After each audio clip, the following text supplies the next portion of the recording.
Retail Management, Masters of Commerce, 4th semester, Mangalore University, Session 21. Strategic Retail Planning. In this session, you are going to learn about the retail market segmentation. Learning objective to gain knowledge about retail market segmentation.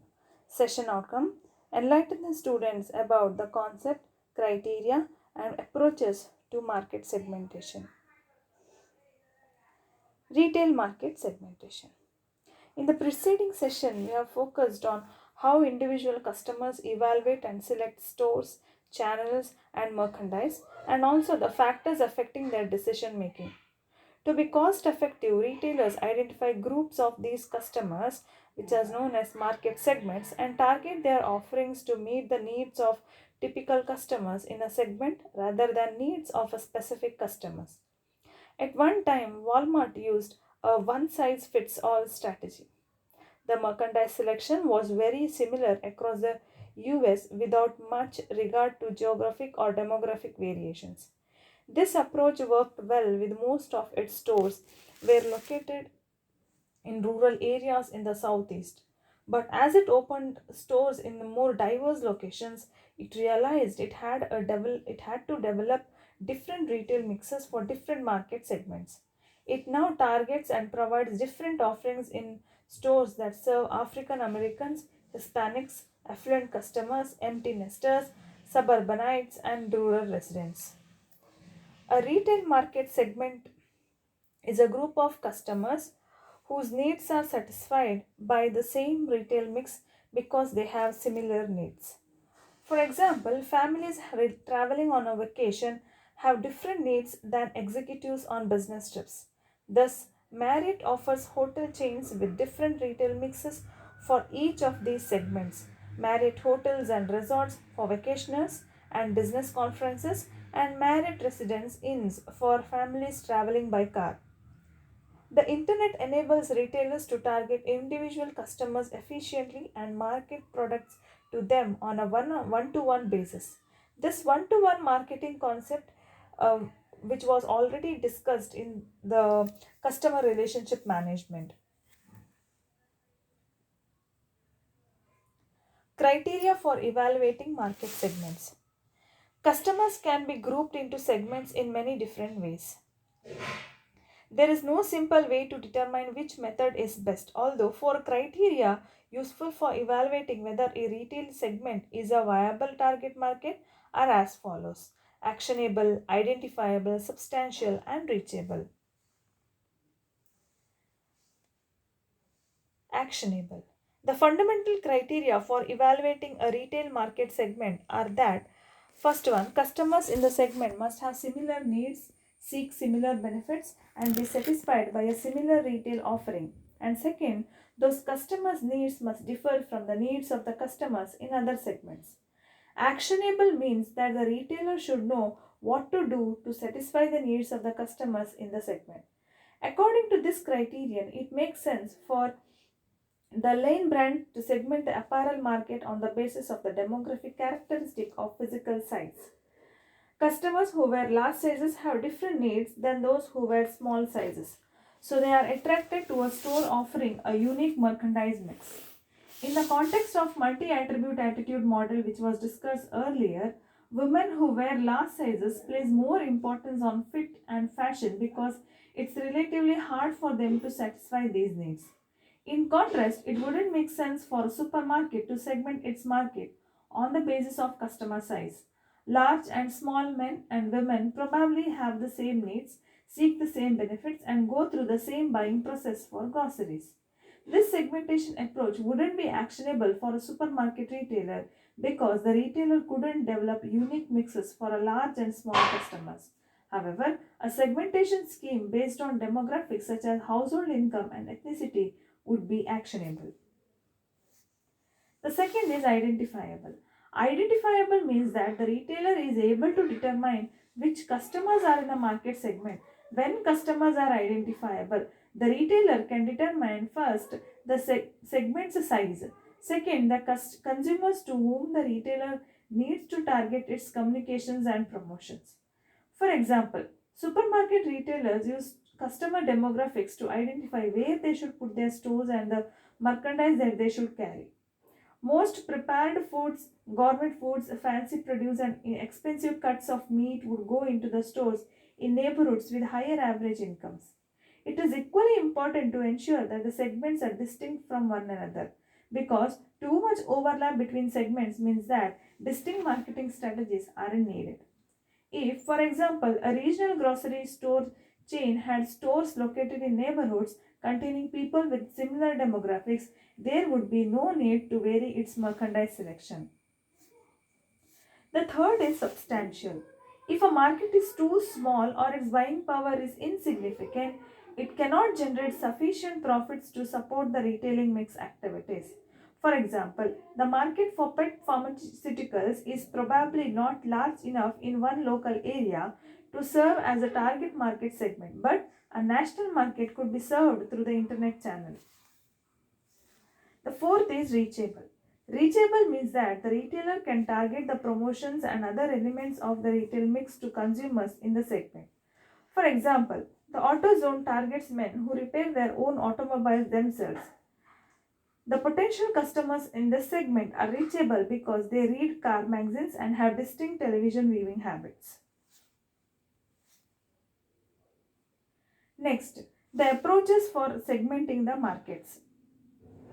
No one approach is best for all the retailers. Instead, they must explore various factors that affect the customer buying behavior and determine which factors are most important for them. First is the geographic segmentation. Geographic segmentation groups the customers according to where they live. A retail market can be segmented by countries like Japan, Mexico, India, or by area within a country such as states, cities, and neighborhoods. Because sorry, customers typically shop at stores convenient to where they live and work. Individual retail outlets usually focus on the customer segment reasonably close to the outlet. Segments based on geography can be identifiable, substantial, and reachable.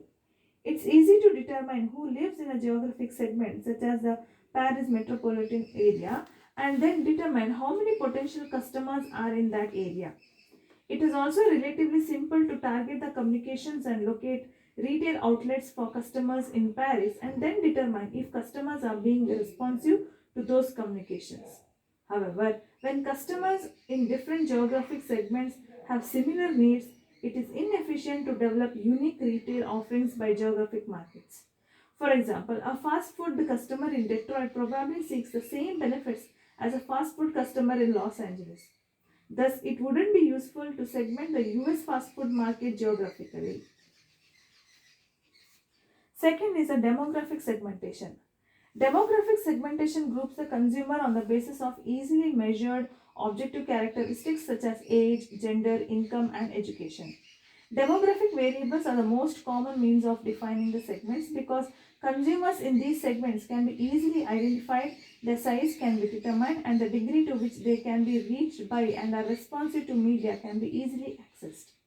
However, demographics may not be useful for defining the segments for some retailers because the motivations for purchasing transcend simple demographics. For example, demographics are poor predictors for users of active wear such as jogging suits and running shoes. At one time, retailers assumed that activewear would be purchased exclusively by young people, but the health and fitness trend has led people of all ages to buy this merchandise. Relatively inactive consumers who find activewear to be comfortable. Next is geodemographic segmentation. Geodemographic segmentation uses both geographic and demographic characteristics to classify the consumers. This segmentation scheme is based on the principle that birds of a feather flock together. Consumers in the same neighborhoods tend to buy the same types of car, appliances, and apparel and shop at the same types of retailers. One widely used tool for geodemographic market segmentation is the Tapestry segmentation system developed and marketed by Esri. Tapestry segmentation classifies all the US residential neighborhoods into 65 distinctive segments based on socio-economic and demographic characteristics. These neighborhoods, with their similar demographics and buying behaviors, can be any place in the US. Geodemographic segmentation is particularly appealing to store based retailers because customers typically patronize stores close to their neighborhood. Thus, retailers can use geodemographic segmentation to select locations for their stores and tailor the assortment in the stores to the preferences of the local community. Next is lifestyle segmentation. Of the various methods of segmenting, lifestyle is one that delves the most into how consumers describe themselves. Lifestyle or psychographics refers to the how people live, how they spend their money and time, what activities they pursue, and their attitudes and opinions about the world in which they live. For example, a person may have a strong need for adventure. This need then motivates a person to buy products compatible with that lifestyle. For instance, Harley Davidson motorcycle owners share a slice of the American dream, the freedom to conquer the open road. Lifestyle segments can be identified through consumer surveys that ask respondents to indicate whether they agree or disagree with the statements such as my idea of fun in a national park would be to stay in an expensive lodge and dress up for dinner. I often crave excitement, or I could not stand to skin a dead animal. Retailers today are placing more emphasis on lifestyles than on demographics to define a target segment. Firms are finding that lifestyles are often more useful for predicting the consumer behavior than demographics. For instance, some college students and some day laborers may have similar demographics such as age and income, but they spend that the income quite differently because of their very different values and lifestyles. There are limitations to using lifestyle segmentation, however. Lifestyles are not as objective as demographics, and it is harder to identify potential customers. With the demographics, a firm like Nikkei has can easily identify its customers as men or women and direct its marketing strategies to each group differently. For these reasons, lifestyle segmentation is often used in conjunction with other segmentation methods. Next is buying situation segmentation. The buying behavior of customers with the same demographics or lifestyle can differ depending upon their buying situation. Thus, retailers use buying situations such as fill in versus weekly shopping to segment a market. In the previous session, the parent with four children evaluated the center more positively than the internet grocer or supermarket for weekly grocery purchases. But if the parent ran out of milk during the week, or he or she would probably go to the convenience store rather than a wholesale club for this fill in shopping. Similarly, an executive might stay at a convenient convention hotel on a business trip and resort during a family vacation. Buying situation segmentation Buying situation segmentation rates high among the criteria for evaluating market segments.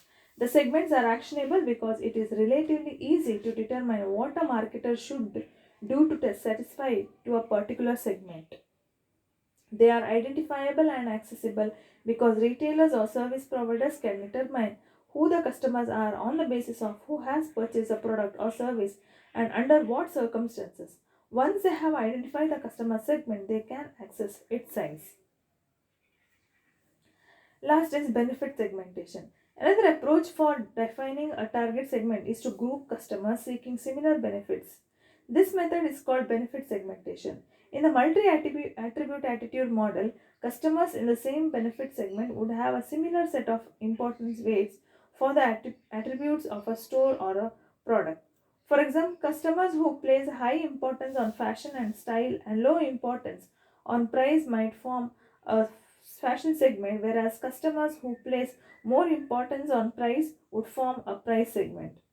Benefit segments are very actionable. The benefits sought by customers in the target segment clearly indicate how retailers should design their offerings to appeal to those customers. But customers in different benefit segments aren't easily identified or accessed. It's hard to look at a person and determine what benefits he or she is seeking. Typically, the audience for the media used by retailers is described by demographics rather than the benefits they seek.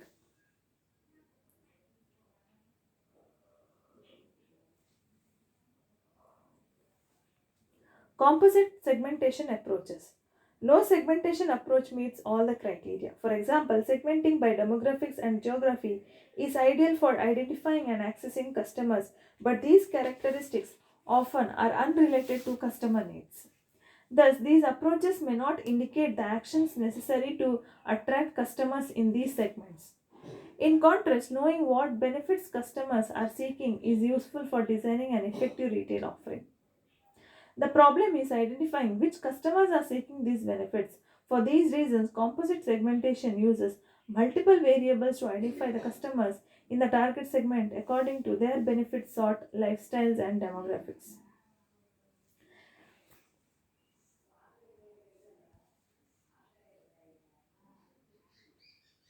The Best Buy has introduced its customer centricity program to target five composite segments.